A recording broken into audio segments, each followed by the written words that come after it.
Trash like you doesn't belong in first class. Bradley Hutchinson spits the words at the elegant black woman approaching Gate C-24. Without warning, he grabs her boarding pass and rips it in half, then throws the pieces at her feet like garbage. "Pick it up," he commands, pointing at the scattered papers. "And get to the back where you belong." Amara Washington stands frozen as 200 passengers stare, her designer blazer, her confidence, her dignity, all stripped away in 10 seconds by this sneering white gate agent who thinks his little badge makes him king. Bradley crosses his arms, savoring his power. "Maybe next time you'll know your place." The woman's hands tremble slightly. But behind her calm exterior lies a secret that will destroy this man's entire world. Because in exactly 3 minutes, Bradley Hutchinson will discover he just humiliated the wrong person. Denver International Airport pulses with pre-holiday energy. Gate C-24 sits at the heart of Concourse C, where the smell of Starbucks coffee mingles with the metallic scent of jet engines. Outside the floor-to-ceiling windows, Mountain West Airlines Flight 447 gleams under the morning sun, its engines humming with anticipation. 212 passengers have already boarded the Boeing 737, their carry-ons stowed, seatbelts fastened. Business executives check their phones one last time. Families with young children settle in for the 3-hour journey to Washington, D.C. The cabin crew performs final safety checks while Captain James Murphy reviews flight plans in the cockpit. This should have been a routine Tuesday morning departure. Instead, it becomes the stage for a confrontation that will reshape an entire industry. Detective Sergeant Amara Washington had started her day at 4:30 a.m. in her downtown Denver apartment. 15 years of federal law enforcement had taught her to pack efficiently. Her black leather briefcase contains case files, federal court documents, and a badge that carries more authority than most people realize. She's not just any police officer. She's a member of the Department of Justice Civil Rights Task Force, specifically assigned to investigate discrimination in transportation. For the past 8 months, Amara has been building a federal case against systematic racism in airports across the Mountain West region. Denver International sits at the center of her investigation. Multiple complaints have crossed her desk about this specific terminal, this specific gate, and this specific employee who thinks his uniform grants him unlimited power over passengers who don't look like him. Today's trip to Washington, D.C. should be her victory lap. The Attorney General plans to present her with the Distinguished Federal Service Award for her work exposing transportation discrimination. Her presentation at the National Law Enforcement Conference will detail how individual acts of bias create patterns of systematic oppression. She never expected to become evidence in her own case. Bradley Hutchinson has worked at Gate C-24 for 12 years. His employee file, locked in Mountain West Airlines Human Resources Office, tells a troubling story. 17 formal complaints for discriminatory behavior, 23 informal reports from colleagues about inappropriate comments, 0 disciplinary actions beyond a few strongly worded emails that he deletes without reading. Management protects Bradley because he processes passengers quickly and rarely calls in sick. They've convinced themselves that a few complaints are just the cost of running an efficient operation. They don't realize that their willful blindness has created a federal liability that will soon cost them everything. Bradley sees his gate as his kingdom. Every passenger who approaches his desk must earn his approval. White business travelers get warm smiles and upgrades. Families with young children receive patient assistance. But passengers who trigger his prejudices face a different Bradley entirely. One who uses airline policies like weapons and treats basic human dignity as a privilege he can revoke. This morning, Bradley arrived at work 30 minutes early, coffee in hand, ready to exercise his power. He's already denied boarding to 2 Latino passengers, claiming their documents looked suspicious. He's forced an elderly black man to pay extra baggage fees that don't exist. And now, as he watches Amara approach with her first-class boarding pass, he feels that familiar surge of authority. He has no idea that Amara Washington carries federal jurisdiction over his actions. He doesn't know that his behavior has been under surveillance for months. He can't imagine that the quiet, professional woman walking toward his desk possesses the legal authority to shut down his gate, ground his aircraft, and end his career with a single phone call. The terminal around them buzzes with typical airport energy. TSA agents guide passengers through security checkpoints. Retail workers stock overpriced snacks and souvenirs.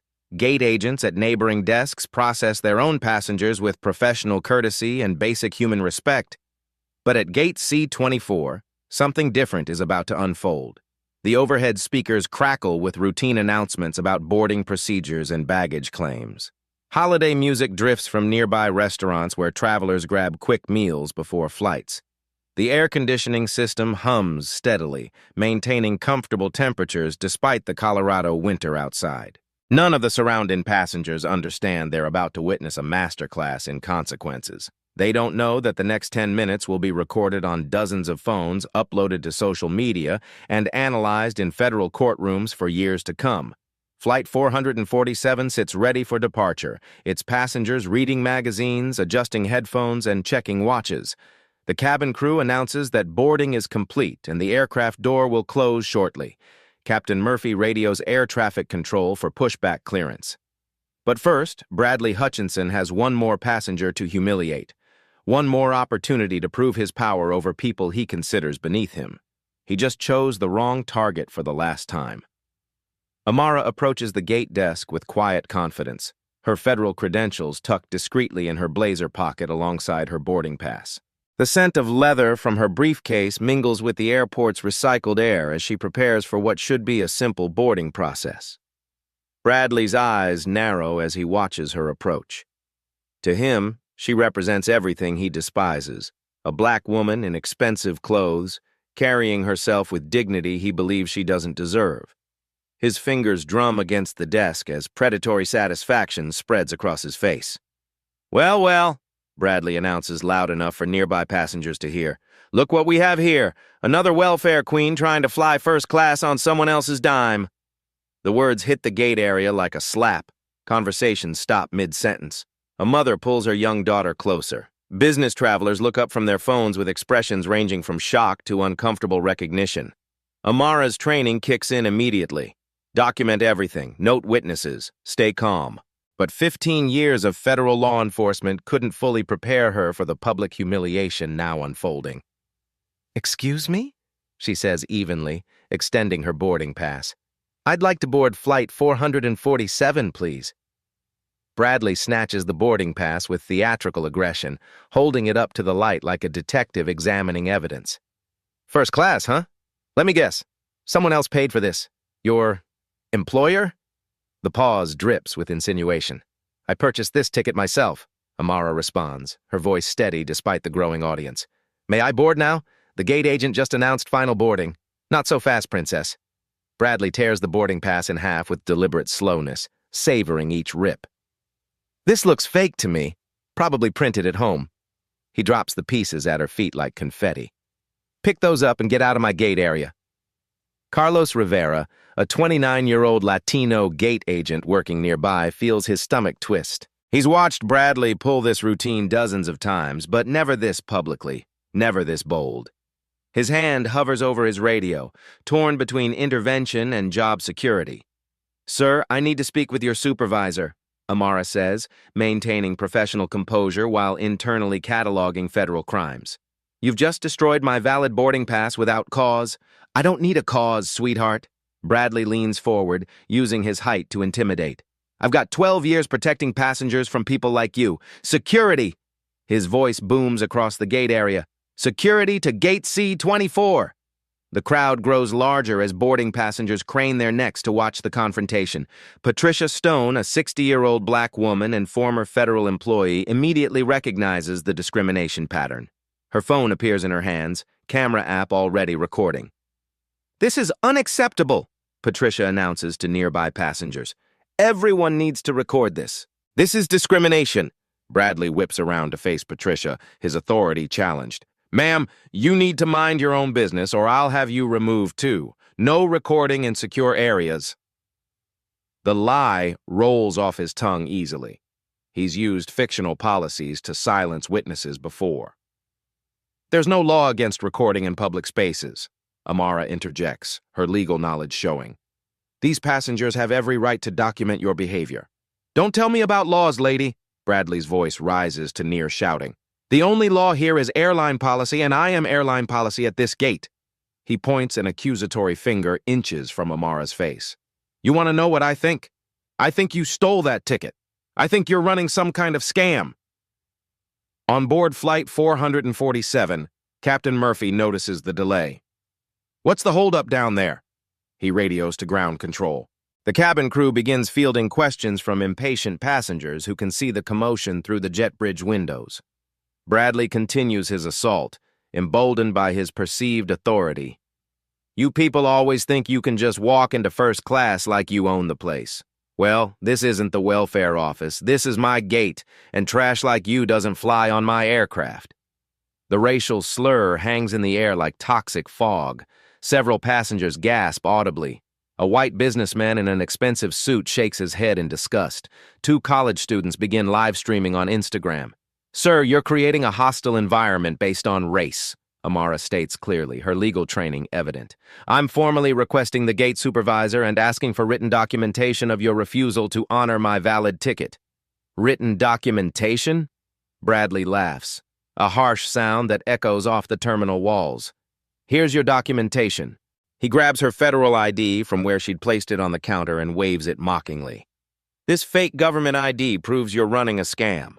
Probably stolen from some real police officer. The irony would be laughable if it weren't so dangerous.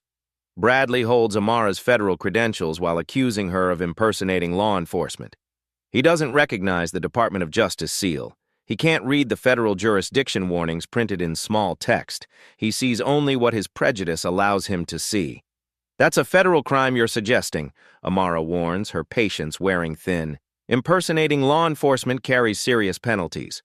Then I guess you're going to prison, Bradley sneers. Security's on their way to arrest you for fraud and trespassing. Maybe they'll find whatever drugs you're probably carrying too. Janet Morrison, the airport security supervisor, finally arrives at Gate C-24. She's a 52-year-old white woman who's seen her share of gate disputes, but the crowd size suggests something unusual. Her radio crackles with reports of passenger disturbance and possible fraudulent documents. What's the situation here? Janet asks Bradley, automatically deferring to his authority as the gate agent. Attempted fraud, Bradley announces triumphantly. This woman tried to board with fake documents and a stolen federal ID. I've detained her pending arrest. Janet glances at Amara, taking in her professional attire and calm demeanor. Something doesn't add up, but Bradley's 12 years of service carry weight with airport management. Ma'am, I need to see all your identification, Janet requests. I've already shown my credentials to Mr. Hutchinson, Amara responds, gesturing toward Bradley. He destroyed my boarding pass and is currently holding my federal law enforcement identification. Federal law enforcement? Janet's eyebrows raise slightly. She's lying. Bradley interrupts quickly. It's obviously fake. Look at her. Does she look like a federal agent to you? The coded language isn't lost on anyone present. The implication hangs heavy. Federal agents don't look like Amara Washington. They look like people Bradley considers legitimate. They look like him. Meanwhile, Flight 447's departure time passes. The aircraft sits at the gate, engines running, burning expensive jet fuel while 200-plus passengers grow increasingly agitated. Captain Murphy radios Operations Center for an update. The ripple effects of Bradley's discrimination begin spreading through the airline system. I'm asking one final time for your supervisor, Amara states with growing firmness. This situation has escalated beyond customer service into potential federal crimes. Federal crimes? Bradley laughs again, louder this time. The only crime here is you trying to steal someone else's life. You don't belong in first class. You don't belong on this aircraft. And you definitely don't belong impersonating real law enforcement officers. He turns to address the growing crowd of passengers, playing to his audience. Folks, this is why your flights get delayed. People like this think they can scam their way onto aircraft with fake documents and stolen identities. But I protect honest travelers from fraud. Several passengers murmur agreement, buying into Bradley's narrative. Others look uncomfortable but remain silent. The recording continues as social media posts begin appearing with hashtags like #airportdiscrimination and #gategate. Amara realizes she's reached a critical decision point. She can continue trying to resolve this through normal channels, or she can invoke the federal authority that Bradley refuses to recognize.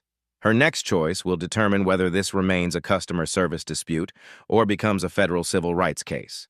But first, Bradley Hutchinson has one more degrading performance to deliver, and 200-plus passengers are about to learn that discriminating against the wrong person can ground an entire aircraft. Bradley's confidence reaches dangerous heights as he surveys his audience. The growing crowd of passengers feeds his sense of power, validating his authority in ways that airline policy manuals never could. He decides to escalate his performance, unaware that each action drives him deeper into federal criminal territory. "You know what? I think we need a thorough search," Bradley announces, moving around his desk like a predator circling prey. Anyone trying to board with fake federal credentials might be carrying more than just fraudulent documents. The suggestion sends chills through the watching passengers. Patricia Stone's recording captures every word as Bradley reaches for Amara's leather briefcase without permission or legal justification. "Sir, you have no authority to search my personal belongings," Amara states firmly, her legal training evident. "That briefcase contains privileged federal documents protected under multiple statutes." "Privileged documents?" Bradley's voice drips with mockery as he unzips the briefcase. "Let's see what kind of federal secrets welfare queens carry these days." The contents spill across his desk in a cascade of official papers: federal court filings, Department of Justice letterhead, case files marked confidential civil rights investigation. Bradley's eyes scan the documents, but his prejudice blinds him to their significance. "Look at this," he announces to the crowd, holding up an official document. "She's got fake FBI reports and phony court papers. This is a whole identity theft operation." He waves a genuine federal subpoena like it's evidence of fraud. Probably planning to scam someone in Washington. Carlos Rivera can't stay silent anymore.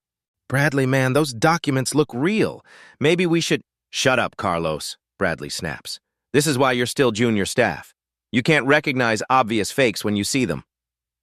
He turns back to Amara with renewed aggression.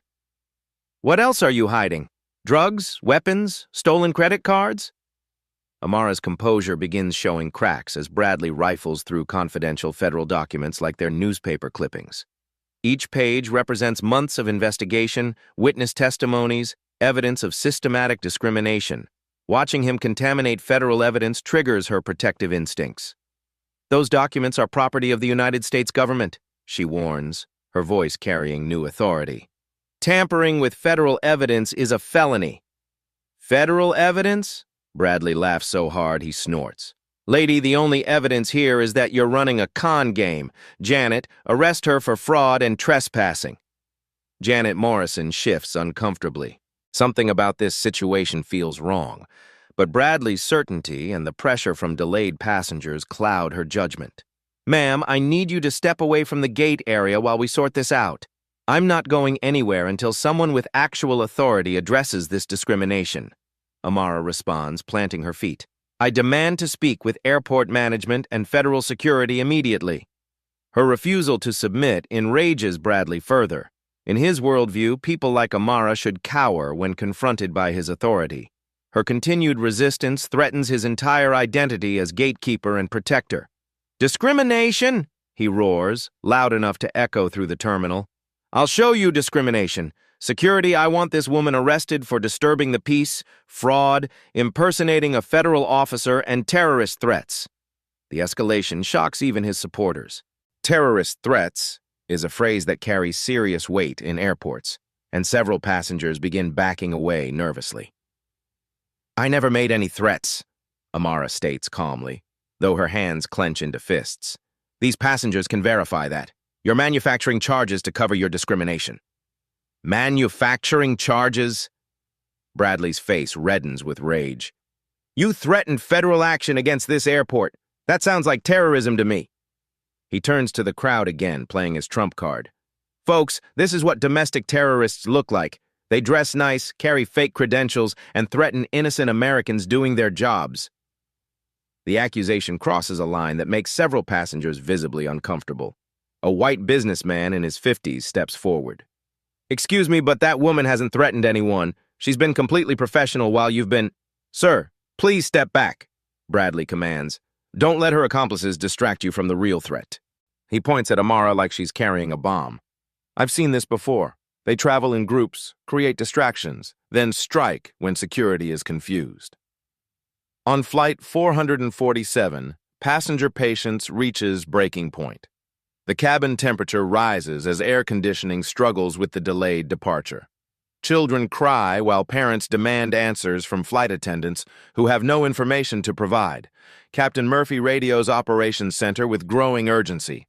Tower, this is Mountain West 447. We need immediate clearance or we're returning to the gate. Passengers are becoming agitated and we're burning excessive fuel. The ripple effects spread through Denver's air traffic system. Other flights face delays as 447 slot time passes. Ground crews scramble to reschedule connections. The financial cost of Bradley's discrimination multiplies by the minute, creating liability that will eventually destroy careers and reshape company policies. Bradley, oblivious to the chaos he's creating, continues his assault on Amara's dignity. You want to know what I think happened here? He announces to his audience. I think this woman found some real federal agent's briefcase and decided to use it for identity theft. Probably mugged some poor government worker and stole their life. The accusation is so outrageous that even supportive passengers begin questioning Bradley's judgment, but he's too deep into his performance to recognize their shifting mood. That's why she won't leave when asked, he continues. She knows once we run her fingerprints, the whole scam falls apart. Probably got warrants in multiple states. Amara's professional composure finally begins cracking. Watching this man destroy her reputation, contaminate federal evidence, and spread lies about her character pushes her toward a decision she'd hoped to avoid. Mr. Hutchinson, she says with dangerous calm, you're currently committing multiple federal crimes in front of dozens of witnesses. I strongly advise you to stop this behavior and call your supervisor immediately. Federal crimes? Bradley shrieks with laughter. You're the one committing crimes. Fraud, theft, impersonation, trespassing, and terrorist threats. That's life in prison, lady. He grabs her federal ID again, waving it like a trophy. This fake badge probably cost you $50 online. Did you really think it would fool airline security? We're trained to spot frauds like you. The irony reaches peak absurdity as Bradley holds genuine federal law enforcement credentials while accusing their owner of fraud. His prejudice creates a cognitive disconnect so profound that reality itself becomes invisible. Patricia Stone continues recording while providing commentary to her social media followers. Y'all seeing this? This gate agent is completely out of control. This professional woman hasn't done anything wrong, but he's treating her like a criminal because of her race. Her live stream gains viewers rapidly as the hashtag #HateC24 racism begins trending. Comments pour in from viewers demanding action, sharing similar experiences, and expressing outrage at Bradley's behavior. Janet Morrison's radio crackles with calls from airport management demanding updates on the security situation. The delay has caught attention from federal transportation authorities who monitor airline operations for safety and efficiency violations. Janet, what's your status? Her supervisor asks through static. We're getting calls from the Operations Center about Flight 447.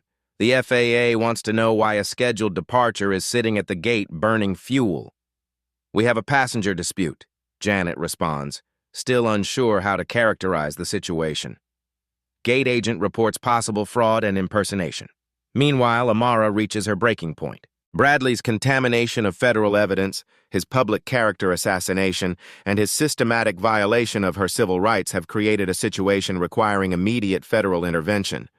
Her phone buzzes with an incoming call from a restricted number. The caller ID shows only DOJ Civil Rights Division, her supervisor checking on her travel status. The timing couldn't be more perfect or more devastating for Bradley Hutchinson. I need to take this call, Amara announces, reaching for her phone. No phone calls, Bradley shouts, lunging to grab her device. Terrorists don't get to coordinate with their handlers on my watch. But the phone call that's about to destroy Bradley's world has already connected, and the voice on the other end will soon expose the greatest mistake of his discriminatory career. The 200-plus passengers on Flight 447 have no idea they're about to witness the most spectacular reversal of power in aviation history. In 60 seconds, a gate agent's racism will become a federal case study.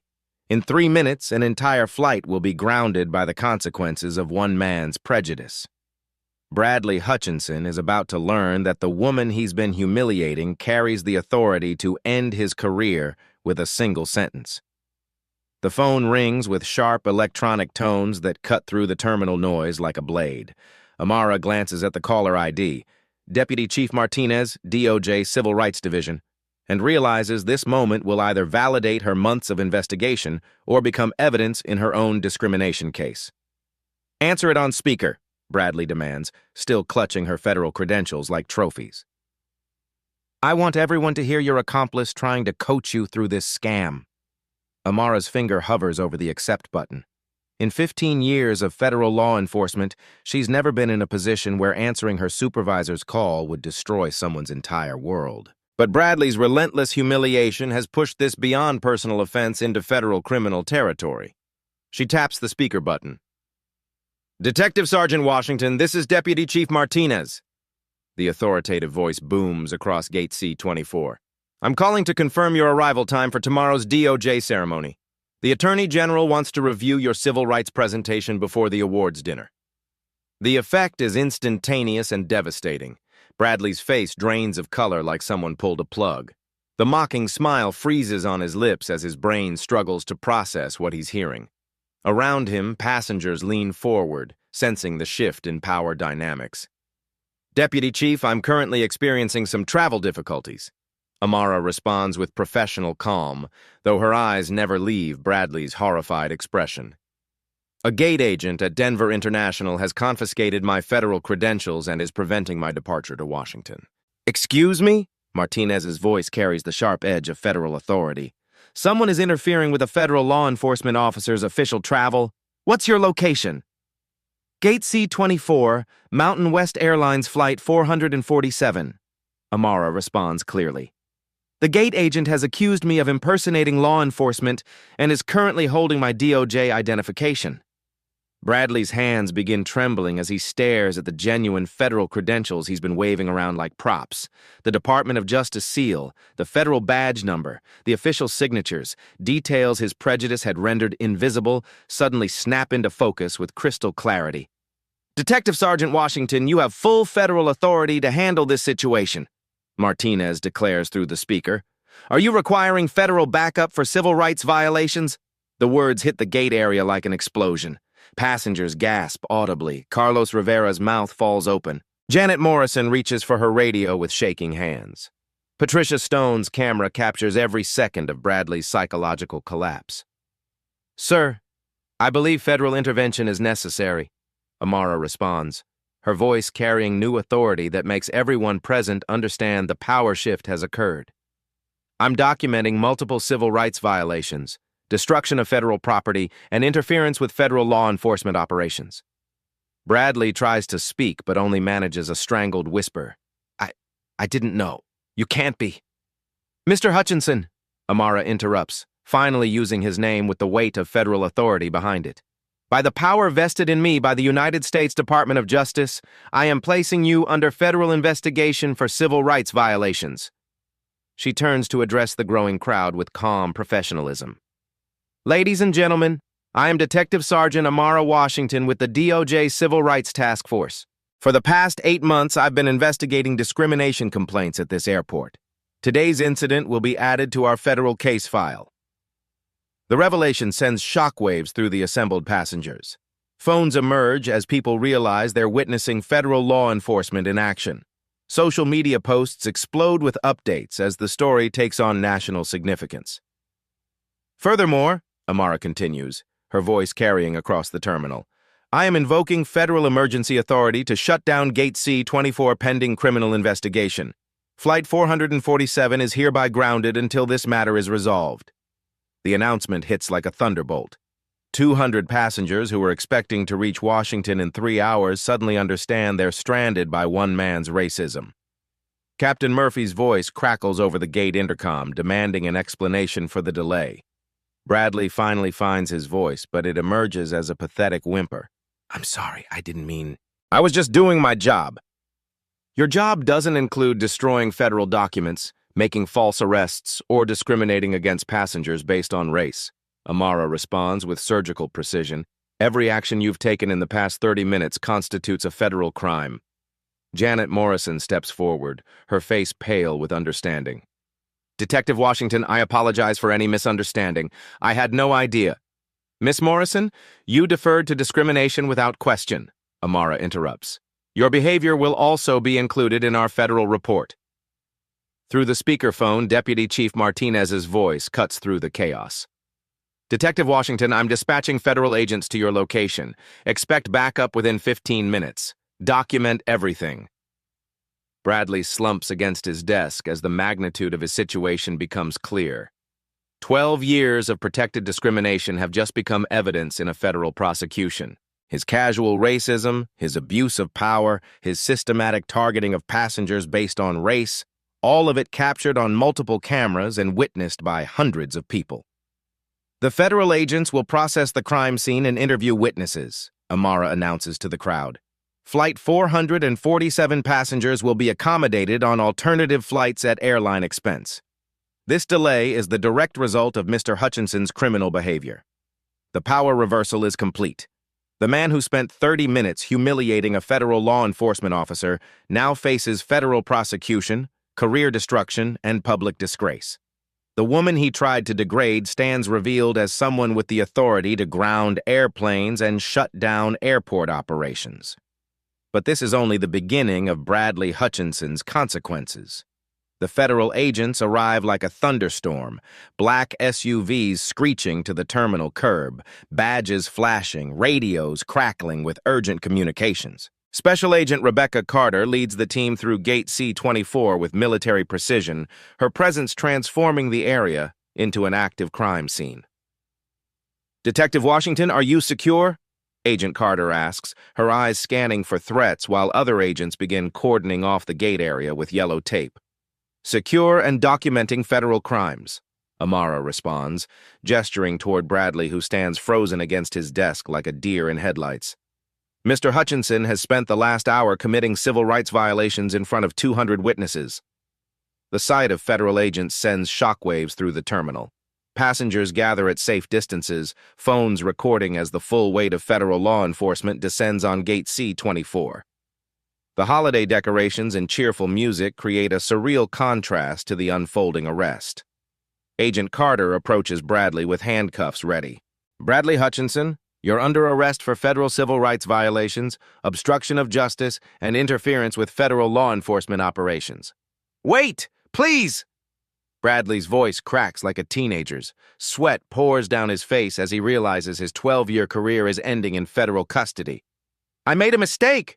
I didn't know she was really a cop.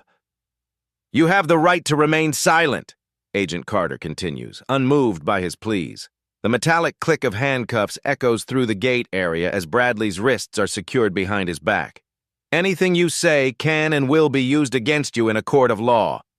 The perp walk begins immediately. Federal agents escort Bradley through the terminal in handcuffs as hundreds of passengers watch and record.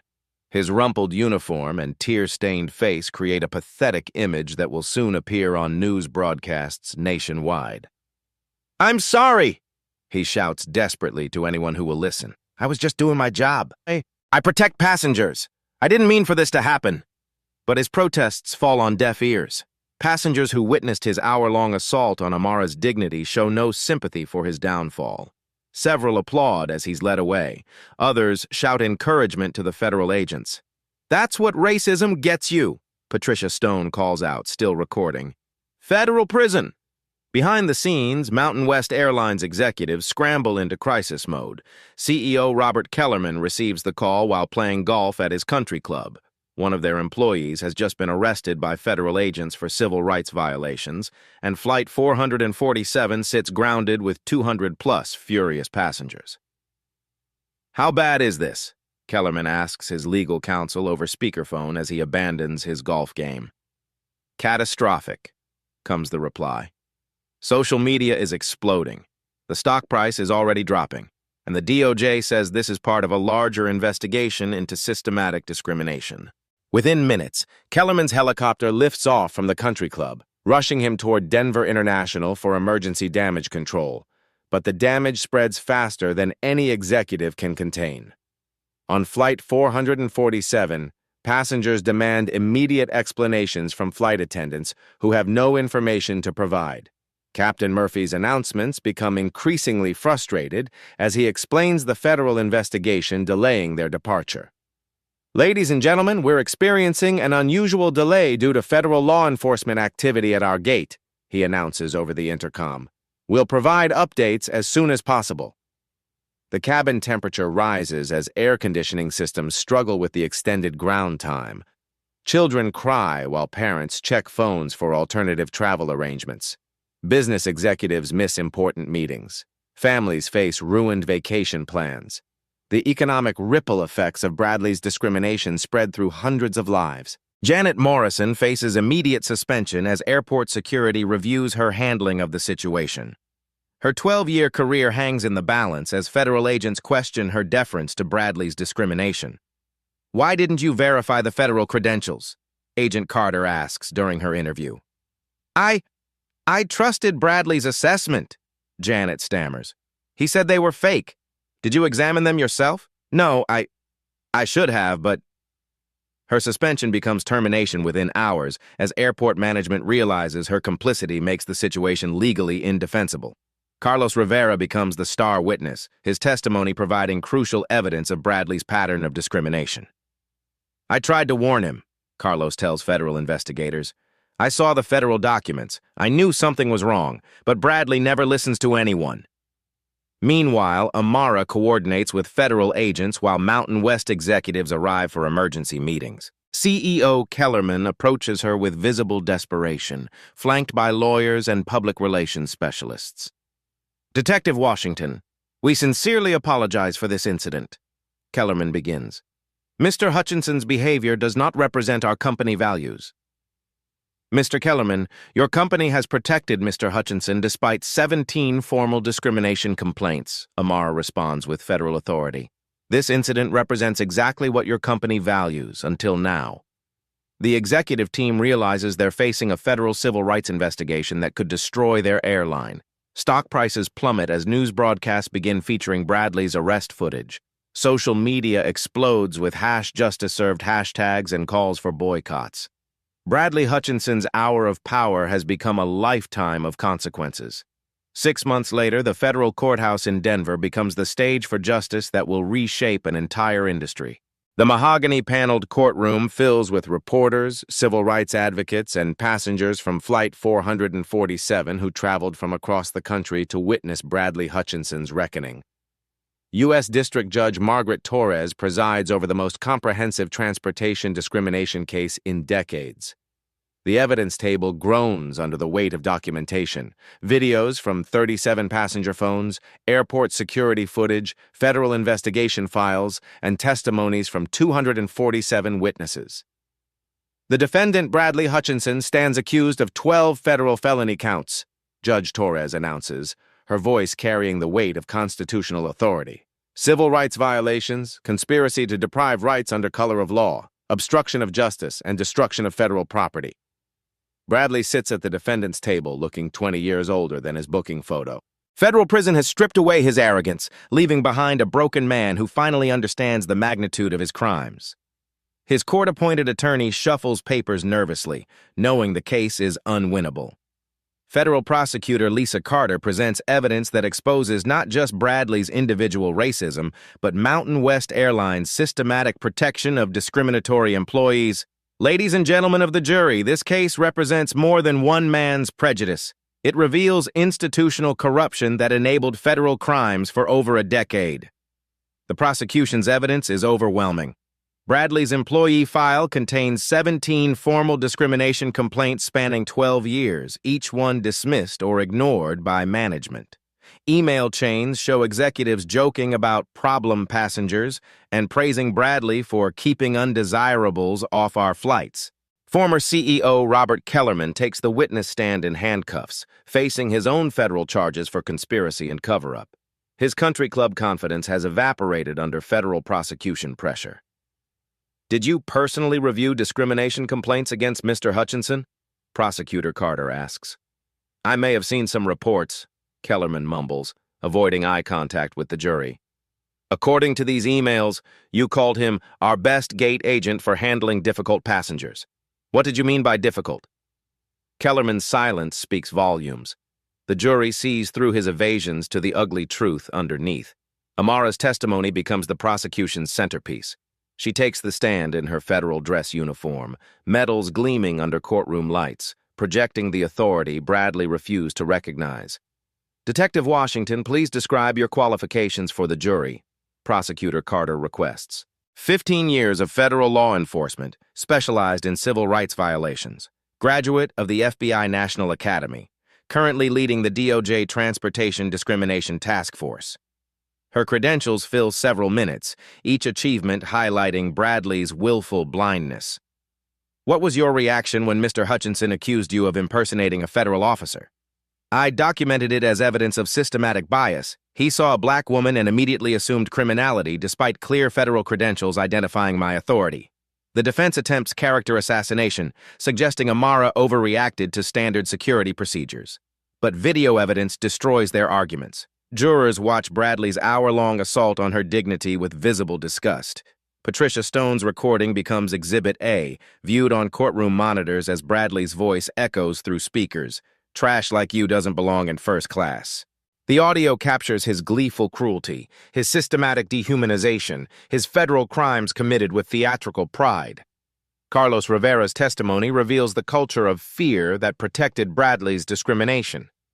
Everyone knew he targeted black passengers, Latino families, anyone he considered suspicious, but management promoted him because he processed flights quickly.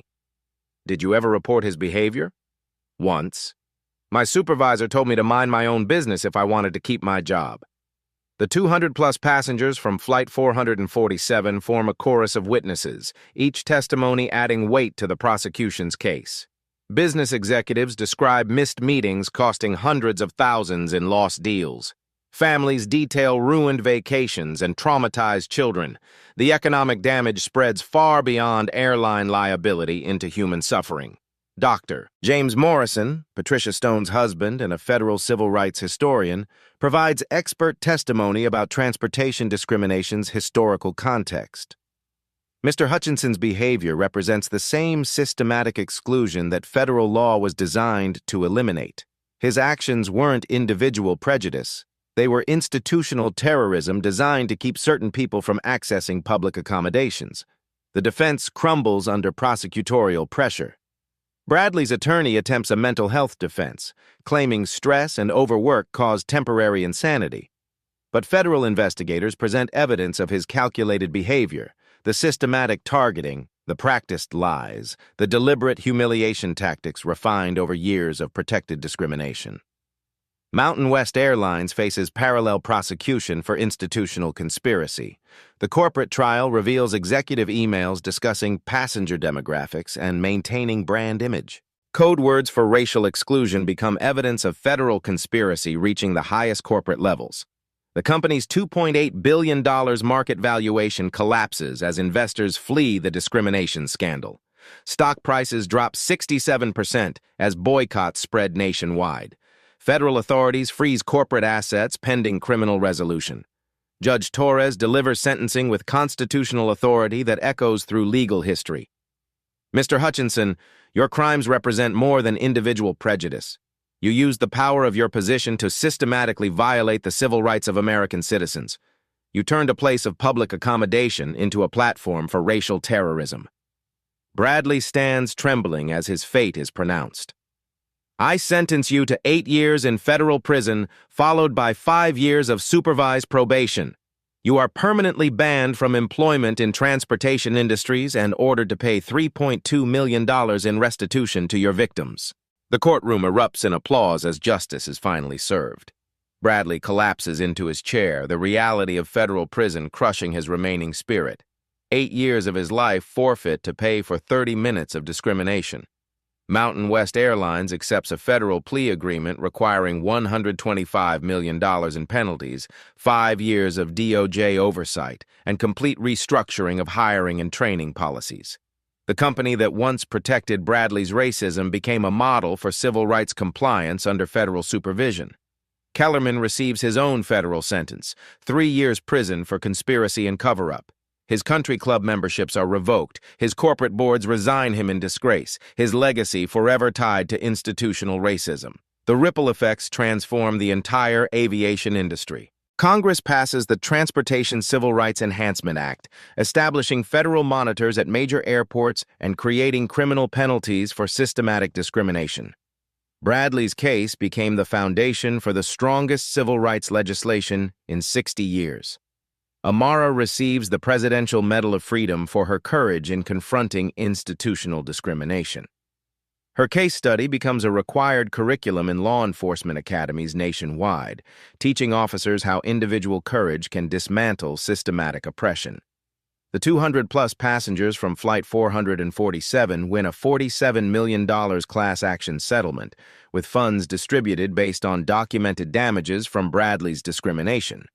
Many donate portions to civil rights organizations, turning their trauma into advocacy for future victims. Federal prison awaits Bradley Hutchinson, where his racism will face a very different kind of justice system. His 8-year sentence begins immediately, with no possibility of early release for federal civil rights violations. 3 years later, Amara Washington stands before the United Nations Human Rights Council in Geneva, delivering a keynote address that has transformed her from federal investigator into global civil rights leader. The conference hall buzzes with translation headsets as delegates from 193 countries listen to her presentation on transportation discrimination and institutional accountability. The Bradley Hutchinson case proves that individual courage, combined with institutional accountability, can dismantle systematic oppression, she tells the assembly. Behind her, a PowerPoint slide shows the federal courthouse where justice was served. One man's racism shut down an airport. One woman's federal authority shut down his career forever. The statistics she presents are staggering. Transportation discrimination complaints have dropped 72% nationwide since federal oversight began. Every major airline now employs full-time civil rights officers with direct reporting lines to the Department of Justice. The Bradley Protocol, named after the case that started it all, requires immediate federal notification of any discrimination incident involving transportation employees. Amara now leads a 150-person federal task force covering all modes of transportation. Her Denver airport investigation expanded into a nationwide review that resulted in 847 discrimination charges, 312 convictions, and $2.3 billion in corporate penalties. The woman Bradley tried to humiliate has become the most feared civil rights enforcer in federal service. Meanwhile, Bradley Hutchinson serves year 3 of his 8-year sentence at Federal Correctional Institution Englewood, a minimum security prison 30 miles from the airport where his career ended. His daily routine includes janitorial work, anger management classes, and mandatory civil rights education. Ironic consequences for a man who once considered himself the gatekeeper of American aviation. Prison has taught Bradley lessons that 12 years of protected discrimination never could. His cellmate is a black federal judge convicted of financial crimes who treats him with the same dismissive contempt Bradley once showed passengers. The reversal of power dynamics provides daily reminders of justice's long arc. "Hutchinson, clean the toilets," his cellmate orders with casual authority. "And make sure they're spotless. I don't want to see any trace of your work." The humiliation burns, but Bradley has learned that resistance only extends his punishment. He scrubs toilets with the same hands that once tore up Amara's documents, experiencing dignity's removal from the victim's perspective for the first time in his life. His family has abandoned him entirely. His wife divorced him during the trial, taking their children and moving across the country to escape association with his name. His parents changed their phone number after receiving thousands of calls from people who recognized the Hutchinson name from news coverage. Employment prospects after release remain non-existent. The federal transportation ban means no airport, airline, train, or bus company can hire him. His criminal record includes federal civil rights violations, a scarlet letter that marks him unemployable in most industries. At 48, he faces starting over with nothing but the knowledge that his racism destroyed everything he once valued. The 200-plus passengers from Flight 447 have become an unexpected community of civil rights advocates. Their shared experience of witnessing systematic discrimination create lasting bonds that transcend racial and economic differences. They meet annually on the anniversary of Bradley's arrest, celebrating justice served and planning continued advocacy. Patricia Stone used her settlement money to establish the Flight 447 Foundation, providing legal assistance to transportation discrimination victims. Her recording of Bradley's abuse has been viewed over 50 million times, becoming a teaching tool in diversity training programs worldwide. Carlos Rivera was promoted to gate supervisor after his courageous testimony helped convict Bradley. He now trains new employees in anti-discrimination protocols, using his former colleague's case as a cautionary tale about the consequences of workplace racism. Mountain West Airlines emerged from federal oversight as an industry leader in civil rights compliance. The company that once protected Bradley's discrimination now provides consulting services to other airlines seeking to avoid similar federal prosecutions. Their stock price recovered only after complete management restructuring and $500 million in diversity program investments. The broader impact extends far beyond aviation.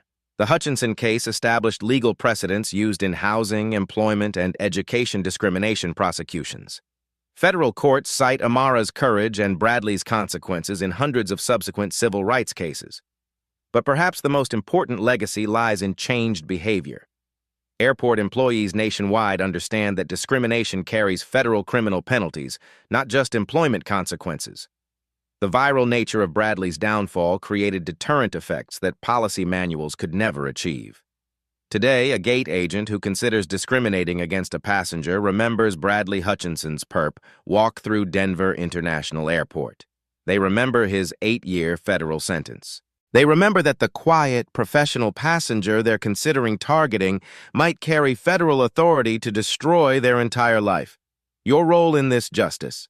Every time you witness discrimination, you hold the power to create change. Record it safely and legally. Report it to proper authorities. Share it to create accountability. Support victims who need allies. The next time you see someone being treated differently because of their race, remember, you might be watching the next Bradley Hutchinson destroy his own life, or you might be witnessing the next Amara Washington reveal her hidden authority. What will you do when discrimination happens in front of you? Will you record it, report it, and help justice prevail? Or will you stay silent and enable the next federal case study? The choice is yours. The power is in your hands. And the next viral justice story might start with your courage to act. Like this story? Share it. Subscribe for more justice-served content. And remember, karma doesn't just happen. Justice requires action. At Black Voices Uncut, we don't polish away the pain or water down the message. We tell it like it is because the truth deserves nothing less. If today's story spoke to you, click like, join the conversation in the comments, and subscribe so you'll be here for the next Uncut Voice.